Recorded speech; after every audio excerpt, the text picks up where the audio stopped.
Adelante, economista Carlos Viera, buenas tardes, buenas tardes. Buenas tardes, no estoy viendo mi imagen, pero Ahora sí. ahora sí, ahora estamos ahí. Bueno, muy bien. Mucho gusto de estar nuevamente con esta audiencia, notable audiencia de Andares y notables panelistas que me precedieron. Es muy interesante estar tratando de interferir, yo creo, por lo menos, en esta propaganda mediática. Qué bien decía recién Meyer, no se informa, se hace publicidad, se hace propaganda. Y el tema que nos ha congregado en los últimos días la atención, eh, yo estoy bastante azorado de ver la poca indignación que determinadas cosas producen en los ciudadanos. Eso es lo que me llama a mí poderosamente la atención. O sea, que una persona que ocupa un ministerio diga de que acomodando a una persona de su grupo político o de su confianza personal, porque era vulnerable, esta persona está en condiciones de obtener una vivienda en desmedro de toda otra cantidad de gente también vulnerable, y que eso quede como que mal que estuvo. Eso es algo insólito. No sé qué opinás tú.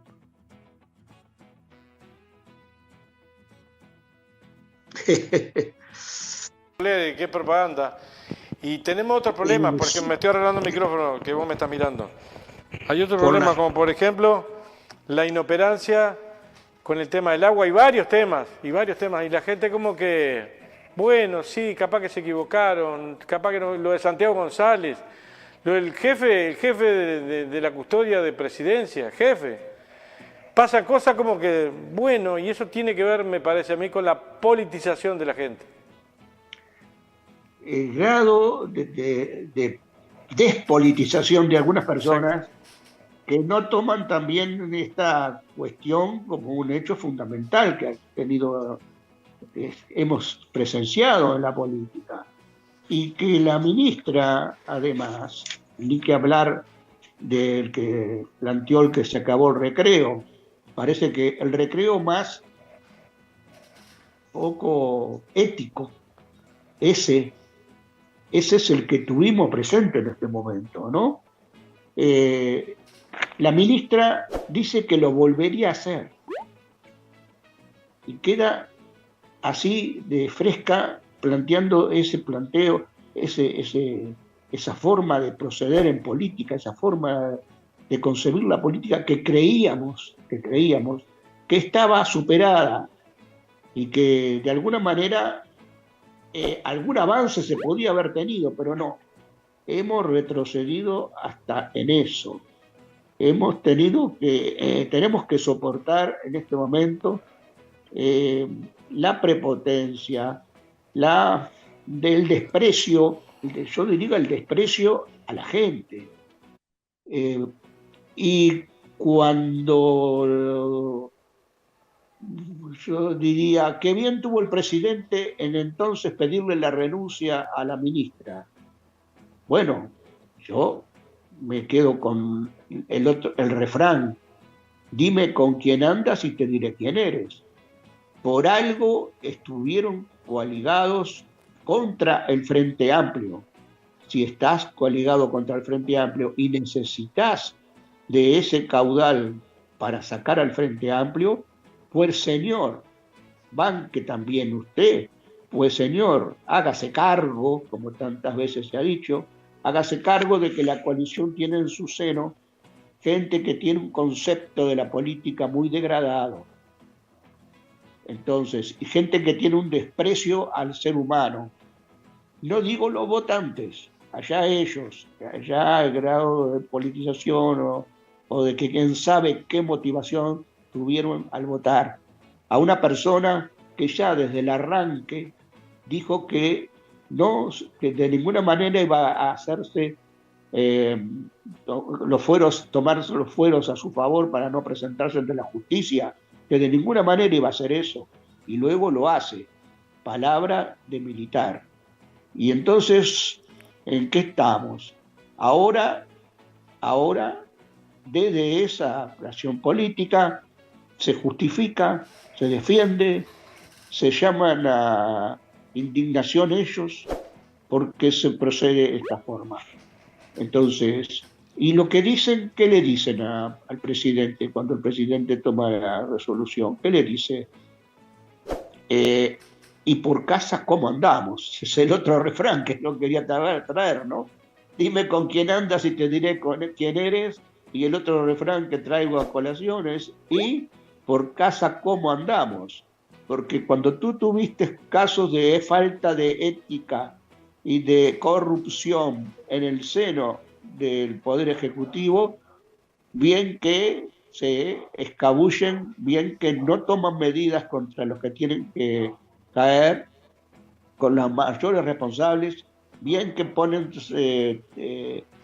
a otros responsables menores, que bueno, y por ahí andamos. Entonces, esa es la política uruguaya hoy. Yo me pregunto,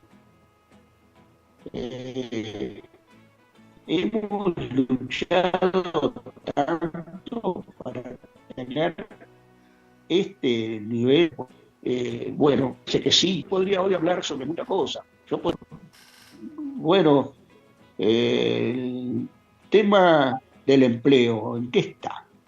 La reforma de la seguridad social, ¿a qué apunta? En un momento clave, porque si, como decía Fossati, busquémoslo en este momento en los puntos neurálgicos en la situación política, yo diría, el tema de la seguridad social es neurálgico en la sociedad toda, en el funcionamiento actual del mundo capitalista. Y por ahí tenemos un gobierno que no hace más que echarle la culpa al otro. Echarle la culpa. Carlos. Sí, dime. Preguntándome o razonando en voz alta. Hace 3 años que tenemos diferencia cambiaria con Argentina y con Brasil, pero particularmente con Argentina. Hace 3 años, ¿a quién hay que echar la culpa ahora? Ahí está. Yo quisiera, sí, hoy quería referirme unas palabras sobre la política de frontera, porque es cierto, no es la culpa del gobierno uruguayo que el gobierno argentino tenga serios problemas que no pudieron controlar, como bien lo hizo el gobierno uruguayo desde el 2005, que era la situación similar a la Argentina actual, en la que tomó el Frente Amplio el gobierno, y el gobierno argentino no hizo las cosas como pudo, no sé. La cuestión es que efectivamente hay una culpa en Argentina en tener una distorsión tan grande en lo que es el valor del dólar. Pero otra culpa está del lado uruguayo, en tener en sentido contrario esa situación. Es decir, aprovechar una oportunidad muy alta que se tiene, dejada por la política del Frente Amplio, con amplias reservas internacionales, con amplio sector crédito a favor del país, con un movimiento de capitales que no hay problema, mientras que el argentino sí tiene problemas. Y entonces por ahí estamos en una situación en la que por culpa de Uruguay hay un problema en la frontera y por culpa de Argentina hay un problema en la frontera. Asumamos ambas culpas. Aquí la cuestión es que la política cambiaria debe ser tal que no resista el anclaje de la inflación. La política cambiaria tiene que superar esa única función de ser anclaje para el factor inflacionario, que si el valor del dólar sube lo que tiene que subir, no sea eh, evidentemente un punto que toca para arriba la inflación. Entonces, la inflación tiene otras causas. La inflación puede bajar por otros motivos. Y entonces, si la política consiste en conciliar un mejor salario con un valor de dólar que no sea perturbador del funcionamiento de la economía, pues esa es la política que hay que buscar. Aquí tenemos un gobierno que le echa la culpa al gobierno anterior. Dice que el déficit fiscal era el punto neurálgico que demostraba que le habían dejado un gobierno, un país fundido, un país mal. Bueno, yo tengo aquí los déficits fiscales que han acontecido en los últimos tiempos. El que dejó el Frente Amplio era el 2018, 3,5% del Producto Bruto Interno. En el 2019, que tanto dijeron 5, que 5, que 5, que es 4,3% del Producto Bruto Interno. Y ya lo he dicho yo, eso era consecuencia de los intereses de la deuda pública y era consecuencia en 2 puntos de ese 4,3, 2 puntos de las transferencias que se hacen a la SAFAP y que si de no hacerse, de no existir la SAFAP, el déficit ese tan solo sería de 2,3%. Y luego en el 2020, culpa de la pandemia, pero este gobierno no había hecho tan bien las cosas, que a pesar de la pandemia había reducido el déficit. El déficit, según cifras oficiales, es del 6,8%. En el 21 es del 5,5% y en el 22 se estima que terminó en el 4%. Entonces, ¿dónde está el problema? En que se informa de una forma que no es la adecuada. Se está diciendo algo sobre el déficit que no se toma la totalidad del problema. Y yo siempre he dicho, el déficit fiscal no es entonces el punto central acá que estamos considerando. No lo es, no lo es. En tanto que sí lo es, la situación de la gente en la frontera, que no se arregla de ninguna manera con un problema de desgravación del IVA o de ese tipo de cosas. Bueno, Pero en eso estamos. aunque más no fuera, Carlos, las medidas las están reclamando hace 3 años, hace que están reclamando la medida, los comerciantes, el pueblo en general, los que viven en la frontera y los que realmente suben, hasta el propio gobierno de todos los colores. Yo estimo de que uno de los temas que tenemos que tener presente es, como dije, cómo se consigue mejorar la producción sin afectar la inflación. Y después que no se diga que para no afectar la inflación tenemos que contener el dólar en una forma inadecuada. Hace 3 años que estuvimos en eso. Yo consideré que la política del último gobierno del Frente Amplio había tirado mucho de la cuerda del atraso cambiario y que era momento de tener otra alternativa, de no tener inflación y mantener el dólar no como anclaje. Yo creo que el tema fundamental es la productividad. La productividad se logra entonces con una mejora compartida. De esa forma sí vamos a ir adelante. ¿Cuál es la mejora compartida? Lo que se está planteando en este momento, reducir la jornada de labor. Si no entendemos eso, no entendemos nada, porque el capitalismo, como está en la fase que está en su desarrollo, requiere en este momento un avance tecnológico incesante que hasta los propios medios de comunicación nos sorprende. Ese avance relega personas trabajando y dónde van a colocar la producción excesiva que están logrando con la mayor productividad si esas personas no reciclan en otros trabajos. Ese es el punto fundamental.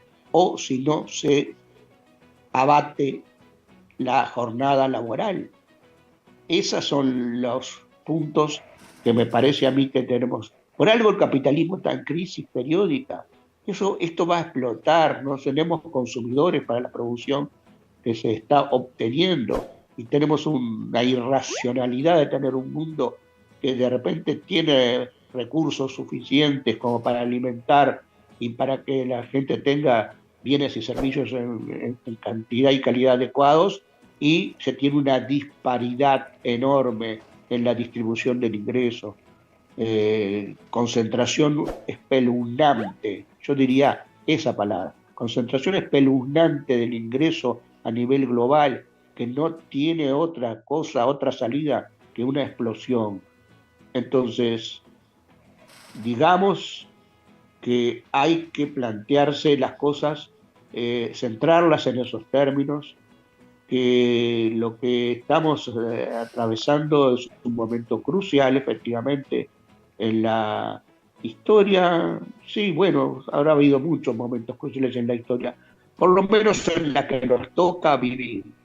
No nos tocó vivir un momento de un avance tecnológico desenfrenado que tiene que tener una respuesta política adecuada. Bueno, yo lo dejo por acá, esto daría para mucho más, pero estamos en eso, estamos en un momento que, como tú dices, para la reflexión, un momento en que todos tenemos que ser conscientes de si hacemos hablar del tema del agua, hablamos del tema del agua. Pienso que nosotros ya nos hemos referido al plan Neptuno, ya nos hemos referido al tiempo que se perdió, son 3 años que se perdieron, por más que quieran justificar y echarle la culpa al anterior gobierno que no invirtió. Por lo menos el anterior gobierno dejó un plan de acción que, si le hubiese hecho de inmediato, hubiese ahorrado 3 años y no hubiese cursado por este asunto tan vidrioso como es el plan Neptuno.